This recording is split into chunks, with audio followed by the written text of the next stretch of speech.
Hello दोस्तों, good evening, नमस्कार। आप सभी का एक बार जो है फिर से बहुत बहुत स्वागत है आप सभी के अपने यूट्यूब चैनल परीक्षा की शिक्षा में। उम्मीद करता हूँ, आशा करता हूँ आपसे जो स्वस्थ हैं, कुशल मंगल है, बताइए जो अच्छे और बढ़िया तरीके से कर रहे थे। जो भी क्लास में फर्स्ट टाइम आए हैं, पहली बार आए हैं उन सभी को पता है हमारे चैनल पर आपकी बीएड परीक्षा 2025 की आपकी तैयारी है रेगुलर बेसिस पर हो जाए डेली करवाए। तो जिसे भी तैयारी पूरी करनी है, कंप्यूटर के चैनल को सब्सक्राइब करके हमारे साथ जुड़े। क्लास का समय देखिए, जीके जीएस की सुबह 10 बजे डेली देखने में थे, रीजनिंग की जो है दोपहर को 1 बजे देखने में थे, कलवा की जो शाम को 4 बजे, हिंदी की जो है शाम को 7 बजे आप सबको हमारे चैनल पर देखने को मिल जाएगी। तो आप सबको इसी टाइम पर क्लास से जुड़ गए तैयारी को पूरा कंप्लीट करना। नीचे डिस्क्रिप्शन आपको इंस्टाग्राम टेलीग्राम का लिंक है, तो आप इंस्टाग्राम पर फॉलो करेंगे, टेलीग्राम चैनल को ज्वाइन करेंगे। टेलीग्राम चैनल पर डेली बेसिस पे क्लास का अपडेट और आपको एग्जाम का अपडेट जो है साथियों मिल जाएगा। ठीक है, चलिए तो क्लास स्टार्ट करेंगे। क्लास स्टार्ट करने से पहले सभी से रिक्वेस्ट है कि जिसने अभी तक क्लास को लाइक नहीं किया लाइक करेंगे, चैनल को सब्सक्राइब नहीं किया सब्सक्राइब कर लेंगे, और जिसने शेयर नहीं किया क्लास को शेयर कर देंगे। ठीक है, चलिएगा। पहला क्वेश्चन आपके सामने दिया 51 नंबर, अग्नि शब्द का तद्भव क्या होगा? तो अग्नि शब्द का तद्भव आपका यहाँ पे आग हो जाएगा। ऑप्शन नंबर जो ये दिया गया आपका राइट है। अग्नि शब्द का तद्भव आपका आग से होगा। अगले क्वेश्चन की तरफ बढ़ेंगे। 52 नंबर बताने की कोशिश करेंगे। राइट है, मछली के समान आंखों वाली वाक्यांश के लिए एक शब्द क्या होगा? तो मछली के समान आंखों वाली वाक्यांश के लिए एक शब्द आपका मीनाक्षी हो जाएगा। ठीक है, ऑप्शन नंबर सी राइट हो गया यहाँ पे। ठीक है, क्लियर सभी को इसके बारे में। चलिए, अगला क्वेश्चन आपका है साथियों 53। अनुप्रास क्या है? तो अनुप्रास की अगर बात करेंगे तो अनुप्रास आपका शब्द अलंकार होता है। ऑप्शन नंबर बी राइट हो जाएगा। जहां एक वर्ड की बार बार आवृत्ति होती है वहां आपका अनुप्रास अलंकार होता है। अगला क्वेश्चन आपका 54 नंबर बताइएगा। राइट आंसर, प्रत्येक शब्द का संधि विच्छेद शून्य। ठीक है, प्रत्येक का, तो प्रत्येक का संधि विच्छेद आपका हो जाएगा साथियों प्रतिधन एक। तो प्रत्येक का संधि होगा प्रतिधन एक हो जाएगा। तो ऑप्शन नंबर आपका सी राइट हो जाएगा। ठीक है, क्लियर सभी को। ये आपका यड़ संधि का उदाहरण होता है, यड़ संधि। ठीक है, याद रखिएगा। अगला आपका साथियों 55 नंबर है, सूर्योदय में कौन सा संधि है? तो सूर्योदय, सूर्य धन उदय। ठीक है, सूर्य उदय, सूर्योदय का संधि में सूर्य धन उदय आपका यहाँ पे गुण संधि है। तो ऑप्शन नंबर ए राइट हो जाएगा। ठीक है, क्लियर सो को इसके बारे में। अगला क्वेश्चन आपका 56 नंबर, चलिए उत्तर दीजिएगा। शुद्ध वाक्य छाटिए यहाँ पे। ठीक है, मैंने कपड़े पहनने हैं, गलत हो जाएगा। मुझे कपड़े पहनने हैं, ये आपका राइट होगा। ठीक है, मुझे कपड़े पहनने हैं, ये वाला आपका का सुझाव। मेरे को कपड़ा, गलत होगा। मुझे कपड़ा पहनना है।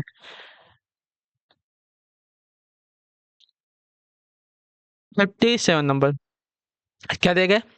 चारा फेंकना मुहावरे का अर्थ। तो चारा फेंकना यानी कि प्रलोभन देना। ठीक है, ऑप्शन नंबर बी राइट होगा। ठीक है, चारा फेंकना यानी कि प्रलोभन देना आपका मुहावरे का अर्थ हो जाएगा। ऑप्शन नंबर बी राइट है। अगला आपका साथियों 58 नंबर, वे सज्जन पुरुष कौन है?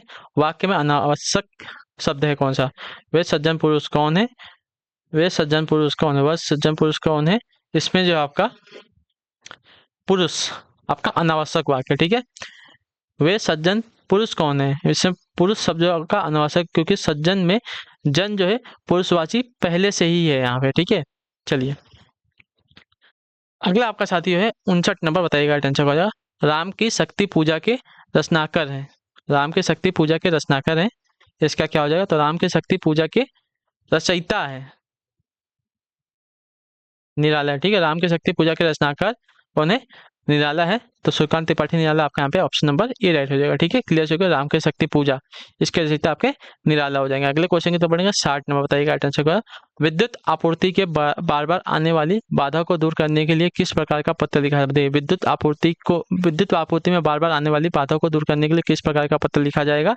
तो ये लिखा जाएगा आपका शिकायती पत्र। ऑप्शन नंबर जो सी दिया गया आपका राइट आंसर होगा। ठीक है, विद्युत आपूर्ति में बार बार आने वाली बाधाओं को दूर करने के लिए जो है शिकायती पत्र लिखा जाता है। ठीक, ऑप्शन नंबर आपका सी राइट होगा। चलिए अगले क्वेश्चन की तरफ बढ़ेंगे। 61 नंबर उत्तर दीजिएगा राइट आंसर। इनमें से निबंधकार के रूप में कौन सा चर्चित रहा है? बताइए, इनमें से जो है निबंधकार के रूप में कौन ज्यादा चर्चित रहा है? तो आपका राइट आंसर विद्या निवास मिश्र। ऑप्शन नंबर जो ए दिया गया आपका राइट आंसर। इनमें से जो है निबंधकार के रूप में कौन ज्यादा चर्चित है? तो विद्या निवास मिश्र। ऑप्शन नंबर आपका यहाँ पे ए वाला राइट हो जाएगा। ठीक, चलिए अगले क्वेश्चन की तरफ बढ़ेंगे। निर्देश दिया गया 62 और 63 के लिए निम्नलिखित प्रश्नों में चार चार वैकल्पिक वर्तनी दी गई है, सही वर्तनी वाले शब्द का चयन करना है। ठीक है, 62 नंबर अनुच्छेद, अनुच्छेद की वर्तनी कौन सी सुविधा जाएगी? तो अनुच्छेद की वर्तनी अगर देखी जाएगी तो आपका डी, डी वाली भी ए वाली भी। ठीक है, दोनों वर्तनी आपकी शुद्ध है। चलिए अगला क्वेश्चन आपका साथी है 63 नंबर है। पूंजीवाद की कौन सी वर्तनी शुद्ध है? तो पूंजीवाद की वर्तनी देखिए ऑप्शन नंबर बी वाली शुद्ध है। ठीक है, पूंजीवाद की वर्तनी आपकी ऑप्शन नंबर बी वाली शुद्ध है। क्लियर सभी को? चलिए अगले क्वेश्चन की तरफ बढ़ेंगे। निर्देश का प्रश्न संख्या 64 और 65। निम्नलिखित प्रत्येक प्रश्न में दिए गए शब्द में प्रयुक्त संधि के प्रकार का चयन उसके नीचे दिए गए विकल्पों में से कीजिए। ठीक है, तो देखिए यहाँ पे आपका हो जाएगा साथियों कविश्वर। कविश्वर में कौन सी संधि है?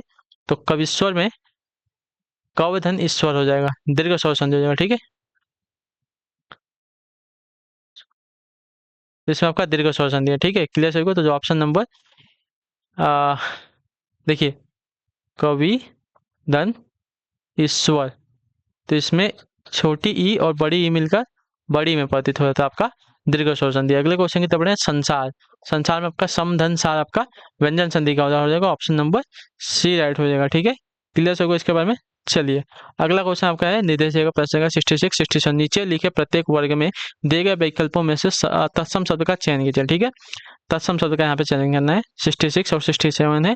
तो देखिए तत्सम शब्द आपका चांद है, चंद्रमा है, चंदर है और चंद है। तो चंदर आपका है क्या है? तत्सम शब्द है, ऑप्शन नंबर सी वाला राइट हो जाएगा। ठीक है, क्लियर सभी को इसके बारे में?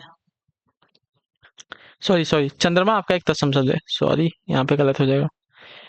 तत्सम शब्द का चयन करना है ना, तो तत्सम शब्द आपके यहाँ पे जो है चंद्रमा है। चंद्रमा ऑप्शन नंबर जो बी दिएगा आपका राइट आंसर होगा। अगला आपका साथी है 67। छेद है, डंडा है, विवाह है, सिंह है। तो यहाँ पे कौन सा आपका तत्सम शब्द है?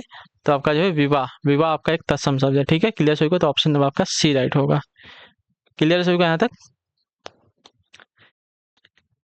चलिए अगला आपका 68 और 69 के लिए निम्नलिखित प्रत्येक शब्द के नीचे दिए गए विकल्पों में से उपयुक्त समास का चयन करना है। ठीक है, दशानन यानी कि दस है, आनंद यानी कि मुख जिसके, तो यहाँ पे क्या है? बहुब्रीहि समास। रावण की बात हो रही है, तो यहाँ पे जहाँ पे तीसरा पद प्रधान होता है पहला और दूसरा पद छोड़ के, तो वहाँ पर आपका बहुब्रीहि समास होता है। ठीक है, तो ऑप्शन नंबर आपका बी राइट हो जाएगा। क्लियर सभी को इसके बारे में? चलिए अगले क्वेश्चन की तरफ बढ़ेंगे। आपका है रोग पीड़ित यानी कि रोग से पीड़ित है, तो रोग पीड़ित में आपका तत्पुरुष समास होगा। रोग से पीड़ित है, रोग के कारण पीड़ित है, तो यहाँ पे करण तत्पुरुष समास हो जाएगा। ठीक है, क्लियर सभी? तो ऑप्शन नंबर यहाँ पे डी राइट हो जाएगा। क्लियर है सभी को? हाँ या ना? चलिए अगले क्वेश्चन की तरफ बढ़ेंगे। 70 नंबर है, बताइएगा आंसर का। क है, ख है, ग है, फ है।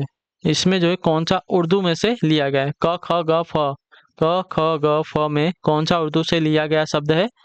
तो आपका जो है यहाँ पे उर्दू से लिया गया वर्ड है आपका साथियों ख, ऑप्शन नंबर डी राइट हो जाएगा। ठीक है, क ख ग फ में आपका उर्दू से लिया गया शब्द आपका ख है। ठीक है, तो ऑप्शन नंबर डी राइट है। अगले क्वेश्चन की तरफ बढ़े। 71 नंबर बताइएगा। जिन शब्दों के अंत में आपका अ आता है उन्हें क्या कहते हैं?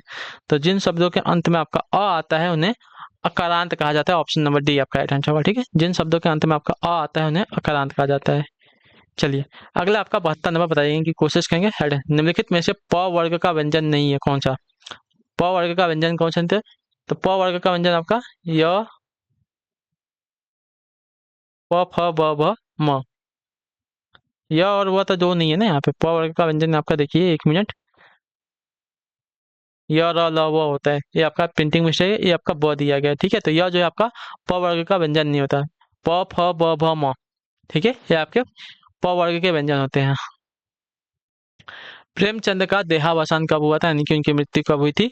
तो इनकी मृत्यु जो है आपकी हुई थी साथियों 1936 ईस्वी में, ऑप्शन नंबर बी आपका है। प्रेमचंद का देहावसान आपका 1936 ईस्वी में हुआ था। ठीक है, क्लियर सभी को? सम्राट है, चलिए मुंशी प्रेमचंद इनको सम्राट कहा जाता था। तुरंग शब्द का अर्थ क्या होता है? तो तुरंग शब्द का अर्थ आपका जो दिया गया यहाँ पे घोड़ा होता है, ऑप्शन नंबर बी आपका राइट हो जाएगा। ठीक है, चलिए 75 नंबर आखिरी क्वेश्चन। निम्नलिखित में से कौन सा शब्द आपका मक्खन का प्रयोज्य है? तो मक्खन का प्रयोज्य शब्द का देखा जाएगा यहाँ पे, तो आपका हो जाएगा Navneet, option number C right हो जाएगा। ठीक है, मक्खन शब्द का प्रयोज्य शब्द आपका नवनीत है, तो ऑप्शन नंबर आपका सी है। चलिए क्लियर सभी को? तो इसी के साथ जो आपकी क्लास है यहाँ पे कंप्लीट होती है। उम्मीद करता हूँ कि आपको क्लास जो है साथियों अच्छी लगी, पसंद है। क्लास को लाइक कर दीजिएगा, चैनल पर पहली बात है चैनल को सब्सक्राइब कर लीजिएगा, और हमें जो है कमेंट पर क्लास के बारे में जो देखिए आपको क्लास कैसी लगी है। ठीक है, अच्छी लगे क्लास को लाइक करके चैनल का जो क्लास का फीडबैक नीचे कमेंट में बता दीजिएगा। ठीक है, क्लियर सभी को? और जिसने अभी तक अपना फॉर्म तो अभी चालू है, जिसने नहीं भरा हो अपना फॉर्म भर लीजिए। एग्जाम को सभी को पता है 27 जून को आपका बिहार का हो गया है, सॉरी 27 मई को बिहार का हो गया है, और 1 जून को जो है यूपी बीएड वालों का है, छत्तीसगढ़ों का आसपास में भी एग्ज़ाम है। तो जिसने भी एग्ज़ाम है अपनी तैयारी अच्छे से कीजिए, ठीक है। क्लियर सभी को इसके बारे में। तो हम आज मिलते हैं आपसे आपकी अगली क्लास है, तब तक के लिए टाटा बाय बाय, जय हिंद जय भारत। आपसे क्लास से जुड़ने के लिए बहुत बहुत ही धन्यवाद साथियों।